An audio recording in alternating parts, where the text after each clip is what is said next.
Hey John, what just happened? Just freaking bought a Model 3. That's terrifying. Terrifying.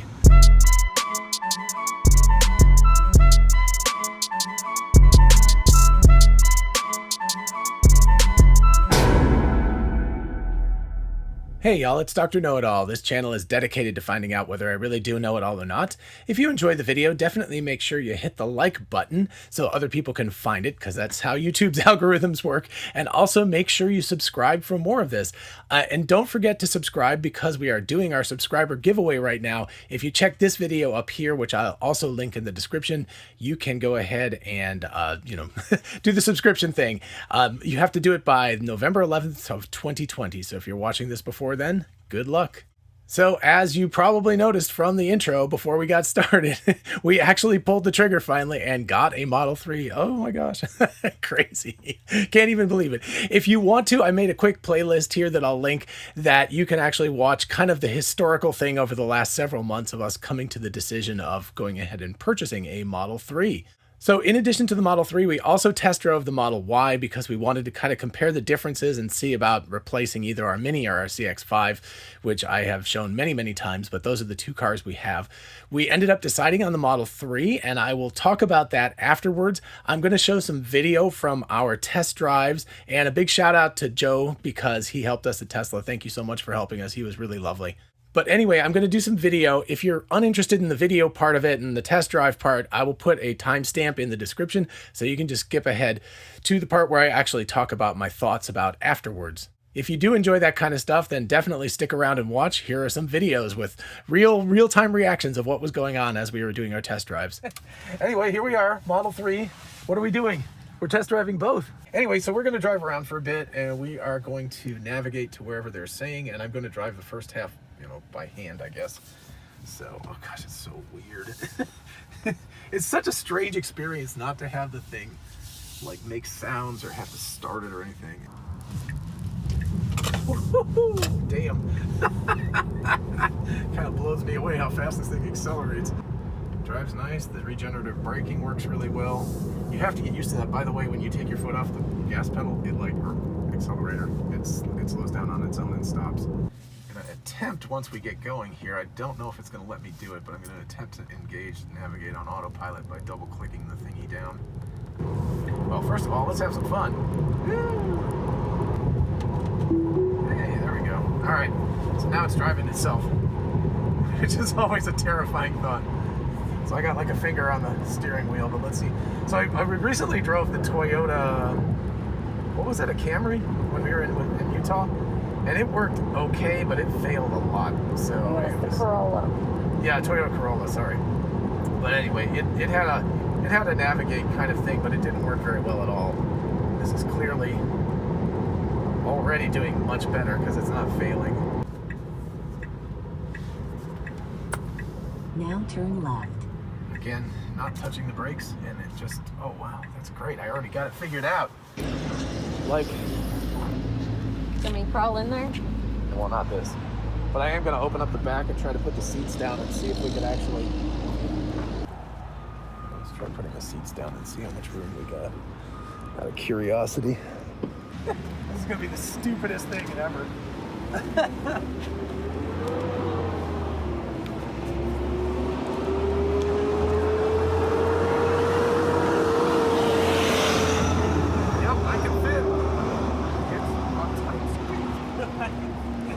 Especially if we put the seats forward further. I mean, I'd have to have like a blow-up mattress to lay on for it to be comfortable. But, I mean, we could go camping. Well, the seats are too straight up, but I don't know. That's pretty tight when I've got the seat back to my range. It would be pretty comfortable with yours, though. The seat forward. That's actually very nice. So it's definitely not. Well, I mean, it's way more than the Mini.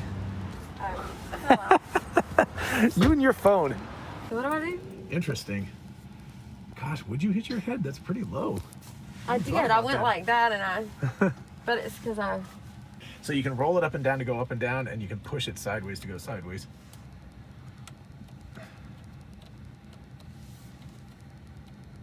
So same thing, it goes up and down, and then if you push it sideways, it comes in and out towards you and back away. Yeah, because that is very weird that it brakes as soon as you take your foot you off kind of the- have to like ride the accelerator to keep it going. Yeah, punch it when you get Here? on. Yeah, but punch it when you get on. It's pretty fun. You can really fly. I don't need to fly. Oh, come on, have a little bit of fun. I mean, come on, that's pretty fun, right?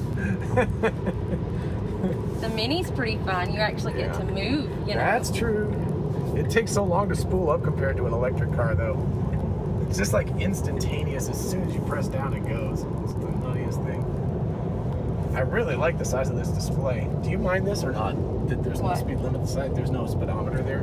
Does that bother you or not? Because some people that really bothers. No, because I feel like in the Mazda there's so many different controls up there that I can't easily see it anyways. Also, did you notice this? In terms of like being safe, like when you make a lane change, it'll show you if there's any cars nearby, like we're passing. Yeah, that's fine. But, so is it braking on its own now? Yes, I don't like it. It's got a really big cushion. So I think that when you do it one time down, it only keeps the distance to the next car. It doesn't. I mean, the one thing is this isn't marked like on the Mazda. It actually has a button that says that. And here you have to like know. But I mean, after you drove it twice, you know. So we are test driving a performance black Model Y. I love how the graphics show it. It looks very cool. Should I do? Yeah, let's go ahead and do sport. It's a performance car. Let's have fun. I will say, immediately, I noticed the rear view. People have complained about the fact that it's not great visibility, and it's really small. Woo-hoo! Damn, that's crazy. This is a big car. I mean, you can tell it's like really big, and it still accelerates like nothing. It's just crazy. So this definitely feels larger, right? I mean, just in terms of sitting up a little bit more. I think the seats might be a little more plush too, like a little more squishy. Oh, okay. So this guy is telling me it's gonna go, so I'm hoping it's just gonna automatically take off. So, okay, so I guess they fixed this now, so there's now a button for the windshield wiper because it's on auto, but you can, all right. Let's see what happens. I have no idea if it's gonna work now or not. Are you gonna go? You gonna go? Oh, damn, that's so cool. It's trippy, man. All right, so this guy's pulling in front of me, so let's see what it does. Okay, it's chilling, it's going through an unmarked intersection. Oh my gosh, that's the craziest thing.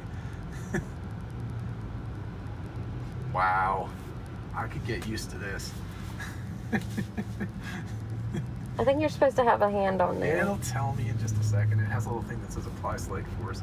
So it sees the barrels, it sees the construction. That's pretty cool. That's a whole lane that's gone. It missed the pothole. Well, that was a manual In car. 500 feet, leave. I think it's going to do it. I think this may have the full self-driving. Towards Stone Mountain Freeway. Well, we will see what happens. Now keep right to take US 78 You east. gonna do it? You gonna do it? You gonna do it? You gonna do it? Oh my gosh, that's so cool! It's doing it all itself.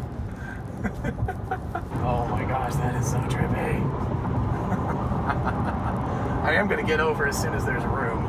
So yeah, every 20 seconds or so, I have to kind of like jiggle the steering wheel a little bit.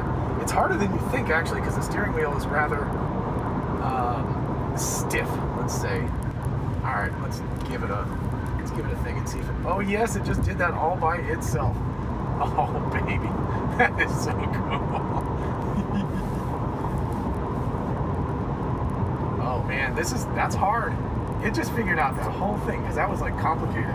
That even fooled me a little bit. This is so wild. This is way better. Even when we tested this in Jacksonville, I felt way less confident about it than I do now. Like it's centered in the lane properly. So this is even self-driving beta. This is the old one and it still works great. The lane change.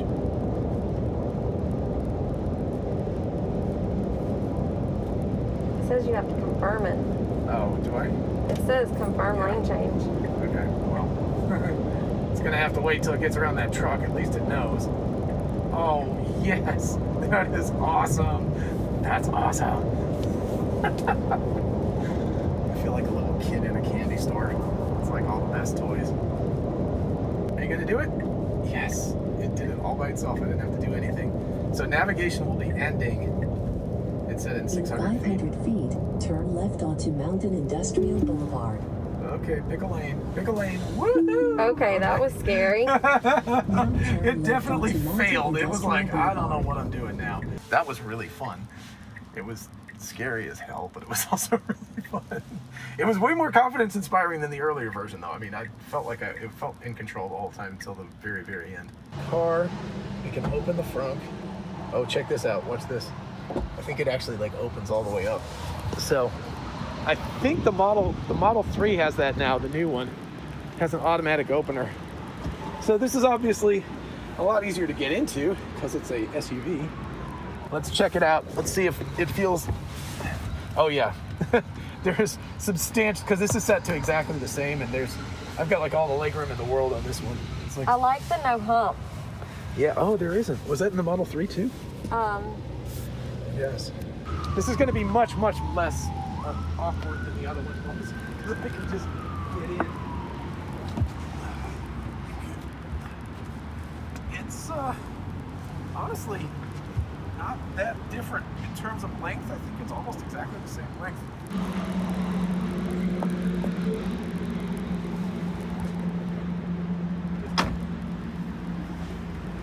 Oh, yep, definitely. I'd have to sleep. You'd have to put the seats way forward in order for it to work. Oh, no way. Did you see that? I think these can go further back than the other ones did. Oh, look at that. You can actually lean back in the seat. Okay, that's a major advantage. Oh, How did you make that happen? that makes all the difference in the world. Just like that.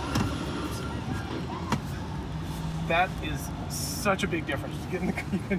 It like feels so comfortable. Well, I mean, obviously I like this one better. Everybody likes the more expensive toys. Now turn right onto Well, Mountain it's just Industrial also Boulevard. more, I mean, I love the Mini because the Mini is exactly what it's supposed to be. It's tiny.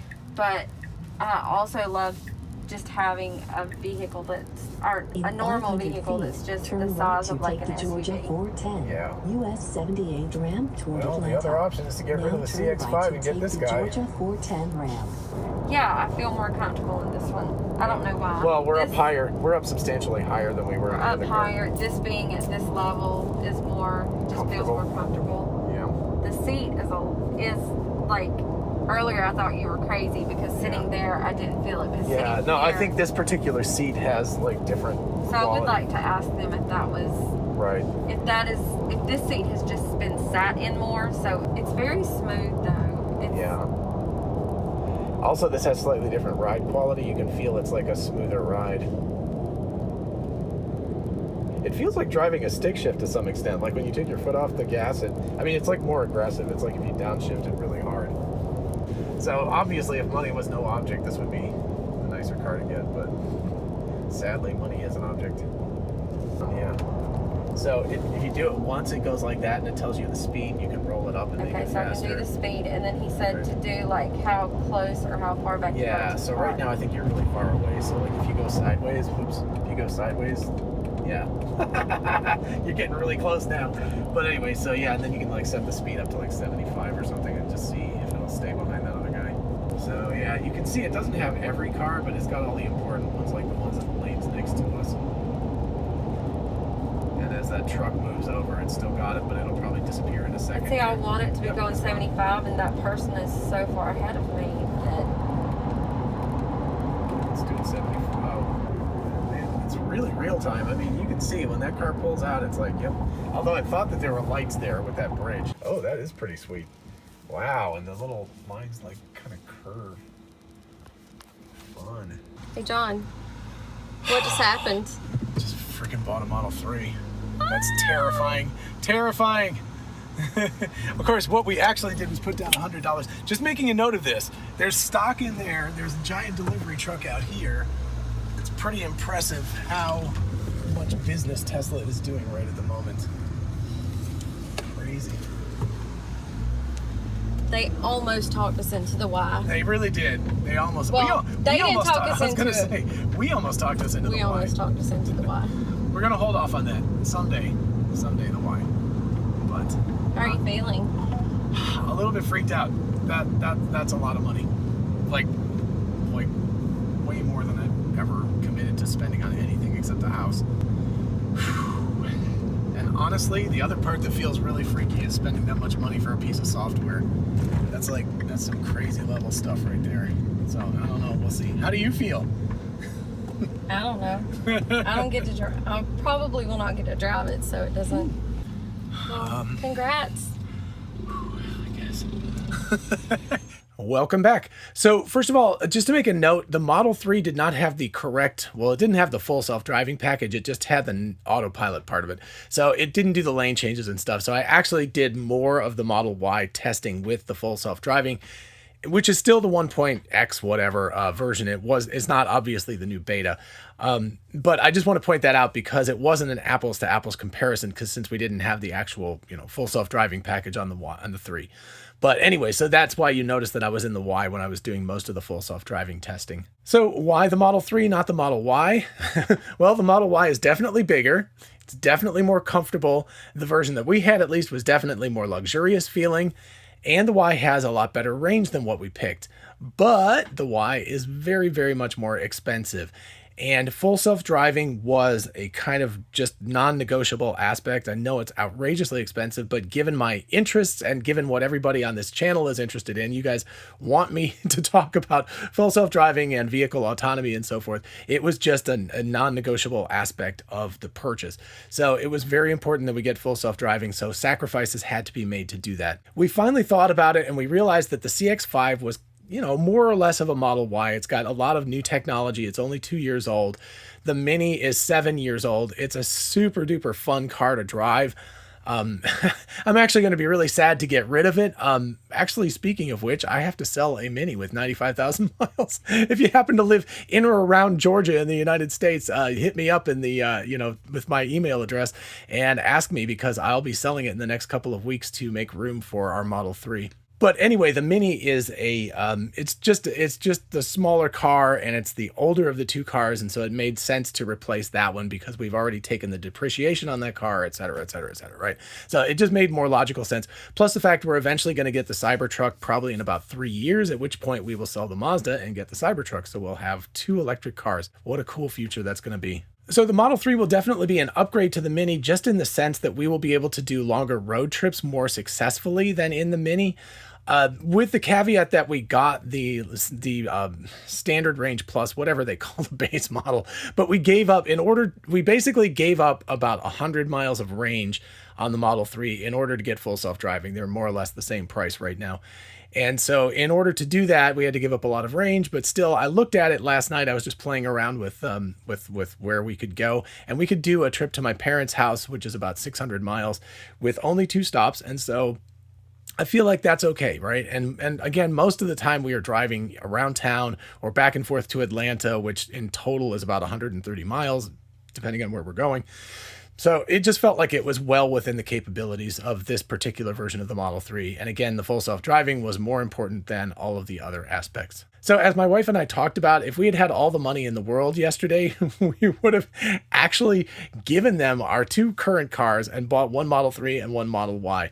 Unfortunately, we don't have that, but that's how impressed we were by driving these cars. It was really amazing to actually test drive them, spend some quality time. We spent probably 2 hours there driving and talking about it, etc., and crawling around, literally crawling in it, as you saw in the videos. And so with all of that time spent, it was quite obvious to us that we both really, really enjoyed the cars. I think me much more for the technical part, and my wife because she just likes nice cars. So again, we got the base Model 3, which has about 263 miles of range. So we gave up a second of performance, right, from 0 to 60 in 5.3 seconds. And I think it's 4.2 if you get the long range plus.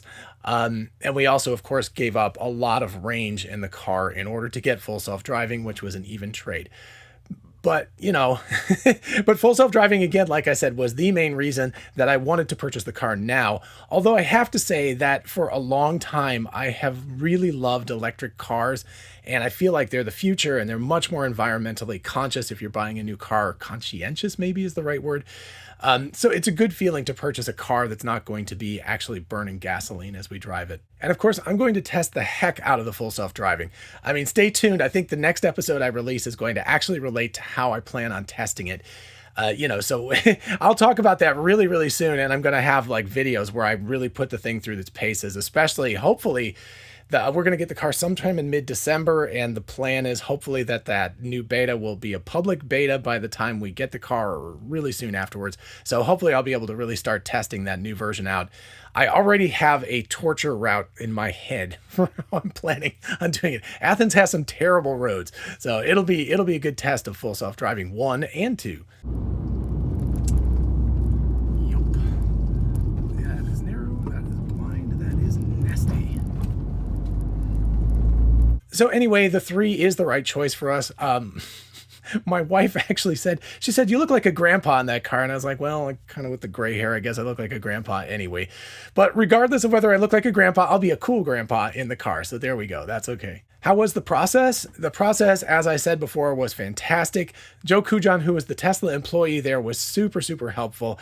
He helped us get a referral. Also, I was trying to get the referral code to work so that I could get the 1,000 supercharger miles, which I thought was, not a bad idea. By the way, I'm going to put our referral link in the description. I don't know if it works yet, but if you click on it and it works and you buy a car, we both get 1,000 supercharger miles, which is pretty cool. He also helped us by opening up several web browser tabs and running the real numbers with the taxes and with the document fees and the destination fees and all of those other things. So we could actually really look at it and how much money we'd put down versus how much we'd have to pay per month, et cetera, et cetera, et cetera. So we easily could have done all of this on the phone in a couple of minutes, but he walked us through it and he helped us make sure that we got just exactly what we wanted. And that was super cool. And I think it's important to point out that actually, because the car isn't made yet and it's going to be weeks before it's delivered, we can actually change things. We can't change from a Model 3 to a Model Y or something. But if we wanted to get like blue paint or something instead of the white paint, which we actually kind of like the white paint, but if we wanted to make changes, we can easily do that as the car is being built eventually. So I thought that was pretty cool that we could actually adjust things after the fact if we decided we wanted something else. And of course, the best part of this whole process in terms of sales was the fact that it wasn't sales. We didn't have any financing. We didn't have to go to that back room that you always have to go to with a dealership and fight them as they're trying to tell you need the underbody protection and you need the electronics protection and you need the yada, yada, yada. And they're trying to jack your price every month up by hundreds of dollars, right, of stuff that you really don't need. So we didn't have to fight with anybody. We didn't have to do that. We just put the credit card in, paid $100, we're on order. Of course, I had to go through and fill out some financial forms and things like that later on in the evening, but I did it at home, so it was quite easy. So again, the process was super, super painless compared to traditional car buying. I can't tell you how much more pleasant it was. Are there any regrets? Well, it was really, really tough to spend that much money. I don't really think there were. Like I said, we might get another color before we take the actual delivery of the car, but we actually like the white and we're really happy to get the car and just super excited to drive it. In fact, I think both of us were saying like, no, you get the other car. No, you get the other car. So we're probably going to actually be fighting over who gets to drive the Model 3 around for the most part. So yeah, I'm really, really looking forward to it. And if you don't mind, I'll close with a little historical story that'll give you some perspective on me. Way back in 1977, when the dinosaurs roamed the earth, I was 12 years old and I did a 6th grade presentation, like a science presentation, and I built from scratch, which was actually hard back in those days because there was no internet to tell you how to do this. So I had to get books out of the library, but I built an electric car, scale model thing, and it used a little dry cell lantern battery. They kind of don't exist anymore, but it's the one with the little curly Q tops. The old people will remember. You'll be like, oh yeah, I remember those batteries. But anyway, I built it. I hand wound the motor. I had bar magnets. I put it on wheels. I put a little car body over it. I can't remember what it was from, maybe a volume control or something from an old radio, but I had a little potentiometer that would allow it, it changed the resistance so that the wheels would spin faster and slower. And ever since that time, like when I built that thing, this was in 1977, right? I was like, why are we driving gas cars? This is the way of the future. This is the way it should work. And lo and behold, it's taken 43 years, but thank you so much, Elon Musk. Thank you, Andre Karpathy. Thank you, everybody at Tesla. I actually am slightly emotional about this, to finally live in the future that my little 12-year-old self wanted to live in. Okay. Thank you so much for watching this video. I really do appreciate it. Also, thank you so much to my patrons. You are on Patreon. You're wonderful. If you want to join them, there's a link in the description. If you enjoy the video, again, make sure you like it and definitely subscribe for more of this, because there will be lots of adventures with this Model 3, believe me. And also make sure you ask me questions in the comments or at my email address, which is drknowitallknows@gmail.com. Till next time, bye-bye.